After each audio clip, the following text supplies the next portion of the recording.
Warning: the following program is a satirical look at Indigenous news, politics, and current events. A DNA test is advised.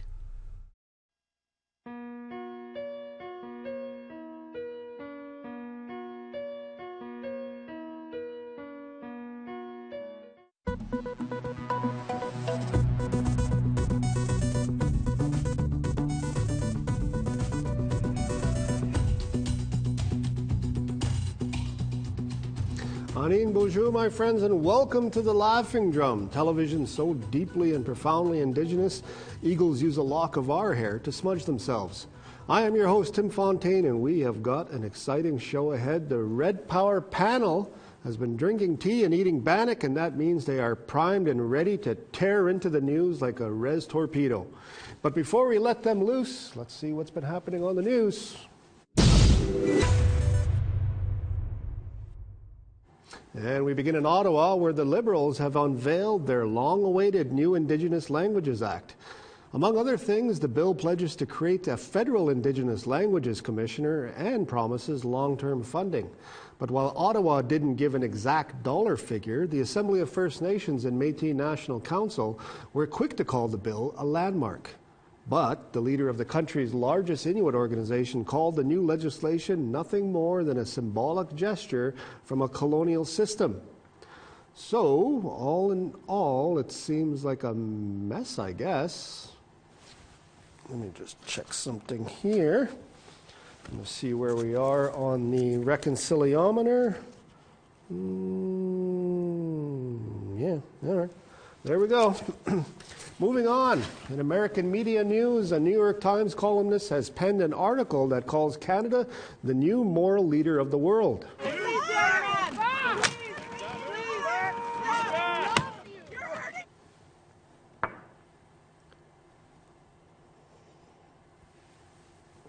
Is that right, eh? That's neat. And a Liberal MP is apologizing for issuing a calendar of notable Canadians that only includes dudes. Robert-Falcon mailed the calendar to constituents in his Winnipeg riding, and after facing a barrage of criticism, admitted that he made a mistake and called the incident a, quote, learning moment, unquote. Ouellette said he'll be immediately printing a new calendar. That new calendar includes 12 photos of Ouellette wearing different shades of purple. And we've got to take a short break, but when we come back, we are going to let the Red Power panel loose on these topics. Don't you dare go away. I love you.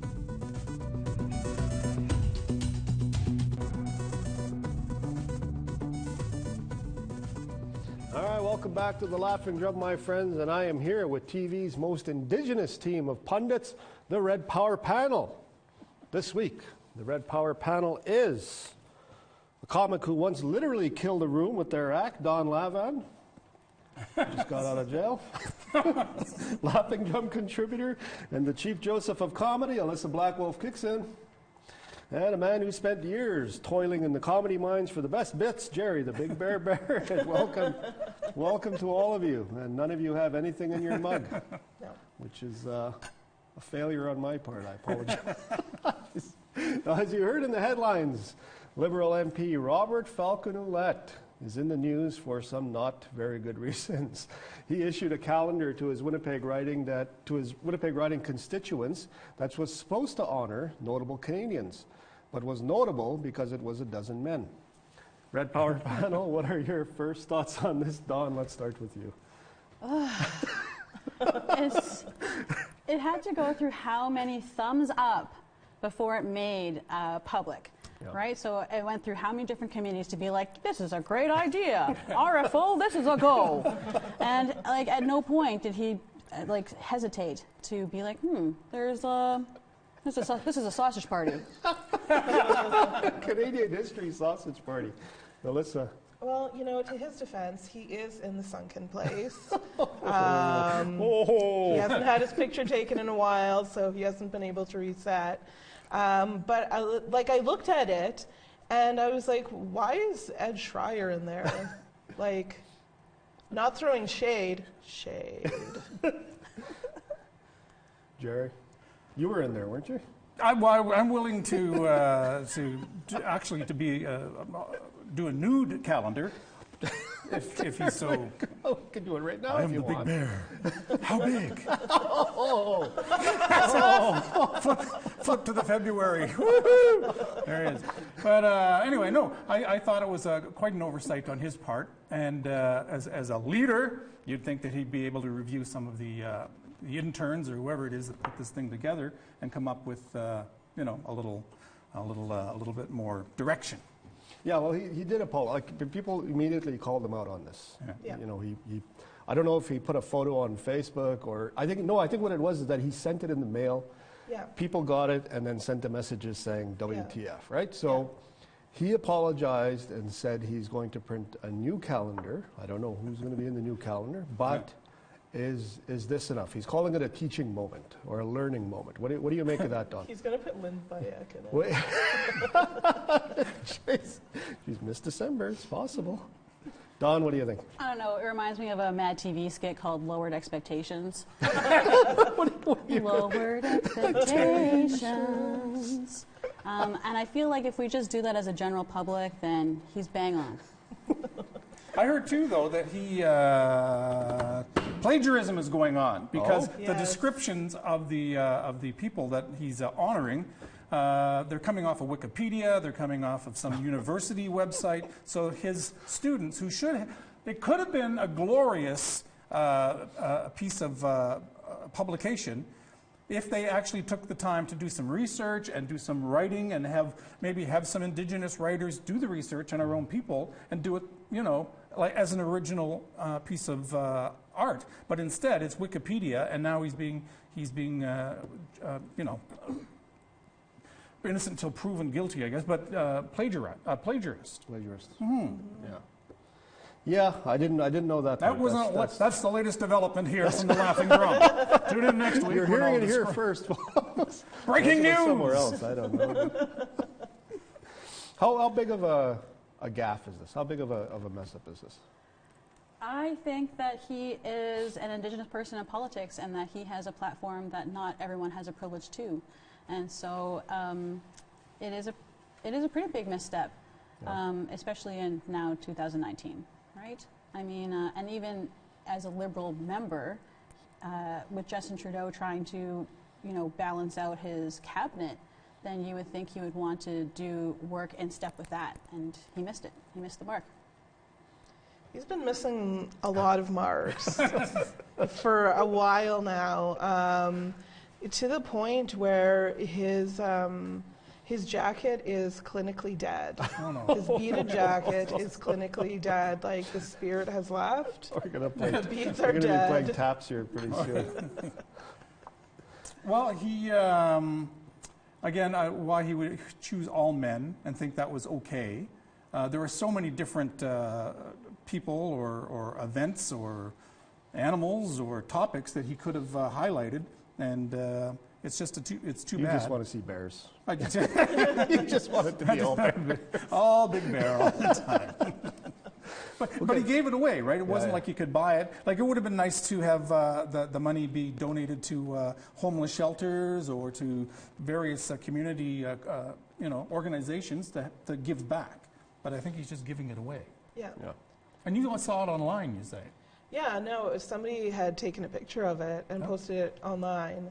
And, yeah. It's a beaut, yeah. Okay. Let's fix this for Mr. Ouellette. Who would you like to see in a calendar? I was shocked that Tina Keeper wasn't in it. Yeah. Because Tina notable Keeper is from the Manitoba. same Liberal Same party, party. and then Yeah. it just felt kind of like he was casting shade, right? Or what do they call it? Lateral violence? A little bit of lateral violence in the community through non-inclusion on the calendar. Yeah. Also, if it was going to be notable Canadians from Manitoba, then it would have been nice to have a little bit of equal representation of notable Indigenous people. Yeah. There were some in there. I think Chief Peguis and a few others, but I mean it was. But I think Or I think alive what people. yeah. Yes, alive people would have been nice. Like Yeah. Dr. Barry LaValle would have been awesome, like Megan Sinclair. And then I also thought Me? about Tim Fontaine? Yes. definitely Tim Fontaine, Planet Cat and Click. Well, yeah. National treasure. Nahani But, Fontaine what comes is to it, mind. Marianne Thomas, I think, too? She was the first nurse that's right, in Winnipeg, Manitoba, Yeah. and she had like a 60-year career.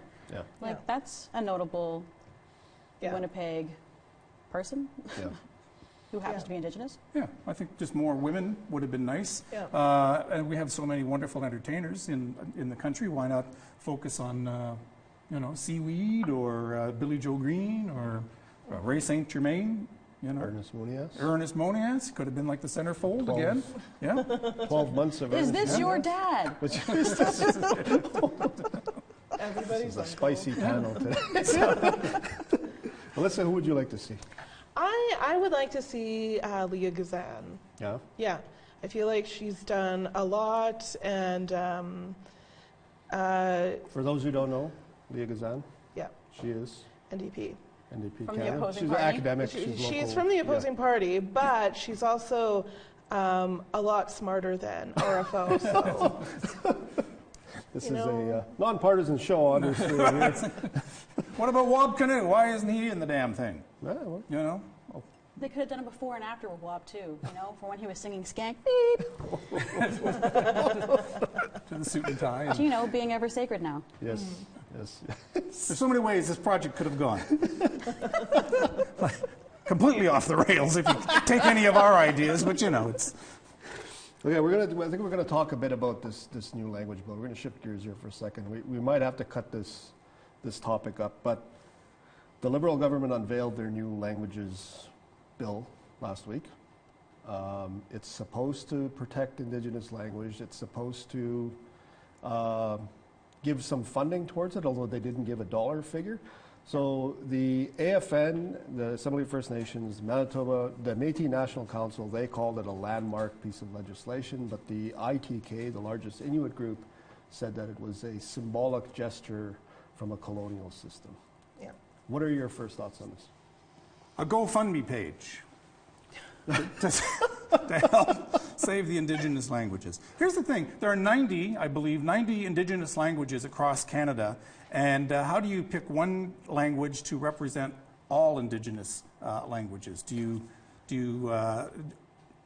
I'm not exactly sure, but the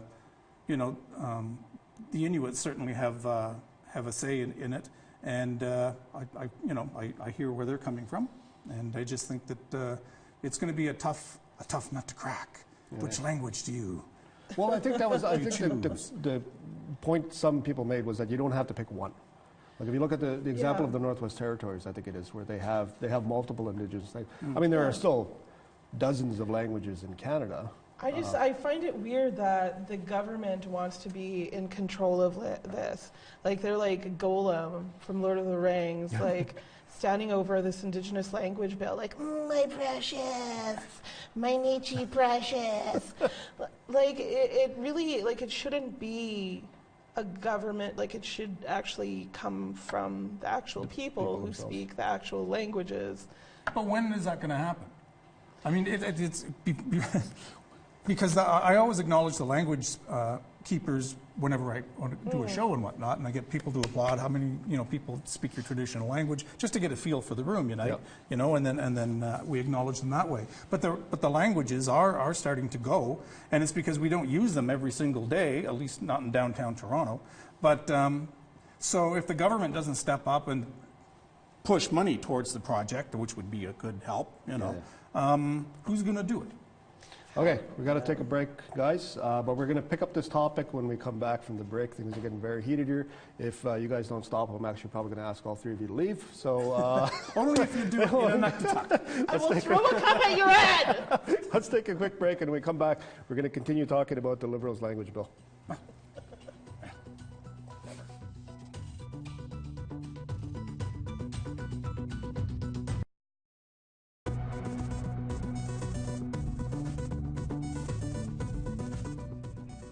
Did you know we got the social medias? Man, don't lie. It's true. Like the Laughing Drum on Facebook and follow us on Twitter right now.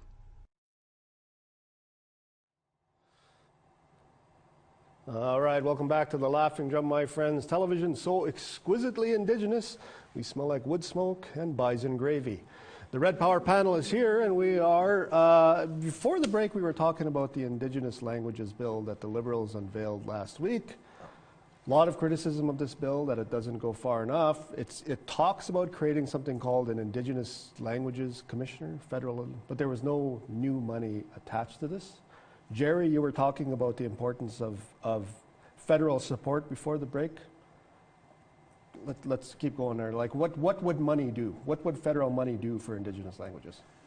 Well, you could. The money is already there for education in the from kindergarten, to grade 9 or whatever it is, high school. But you could start traditional language, Indigenous languages, as at least one semester or 1 year.